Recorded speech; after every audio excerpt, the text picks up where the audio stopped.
అందరికీ నమస్తే. నేను బీజేపీ నాయకుడు ఈటల రాజేందర్ని కలిసినట్టుగా సోషల్ మీడియాలో బీజేపీ నాయకులు ప్రచారం చేయడం వారి దౌర్భాగ్యపు పరిస్థితికి నిదర్శనం. మునుగోడు ఎన్నికల్లో బీజేపీ ఓడిపోతుందనేటువంటి ఒక భయం పట్టుకొని నికార్స్గా టీఆర్ఎస్ కోసం పనిచేస్తున్నటువంటి కర్ణి ప్రభాకర్ని టీఆర్ఎస్ వీడుతున్నాడు అన్నట్టుగా, బీజేపీలో చేరుతుండు అన్నట్టుగా ప్రచారం చేయడం అనేటువంటిది దాన్ని తీవ్రంగా ఖండిస్తూ ఉన్నాను. ఇటువంటి వార్తల్ని ఎట్టి పరిస్థితుల్లో ఎవ్వరూ నమ్మకూడదు అనేటువంటి విషయాన్ని ఈ సందర్భంగా అందరికీ విజ్ఞప్తి చేస్తూ, ఎట్టి పరిస్థితుల్లో ఈ ఎన్నికల్లో టీఆర్ఎస్ అభ్యర్థి ప్రభాకర్ రెడ్డి గెలుస్తాడు.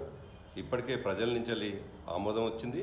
కేసీఆర్ సంక్షేమ అభివృద్ధి కార్యక్రమాలు ఇవాళ మునుగోడులో బీజేపీ పంచుతున్నటువంటి డబ్బులకు మధ్య జరుగుతున్నటువంటి పోరాటం కాబట్టి తప్పకుండా ఈ ఎన్నికల్లో టీఆర్ఎస్ అభ్యర్థి ప్రభాకర్ రెడ్డి గెలవడం ఖాయం.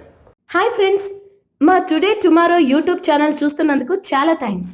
మరిన్ని లేటెస్ట్ వీడియోస్ కోసం వెంటనే సబ్స్క్రైబ్ చేయండి. అలాగే ఈ బెల్ ని కూడా రింగ్ చేసేయండి. మా నోటిఫికేషన్స్ అన్ని మీ మొబైల్లో వస్తాయి.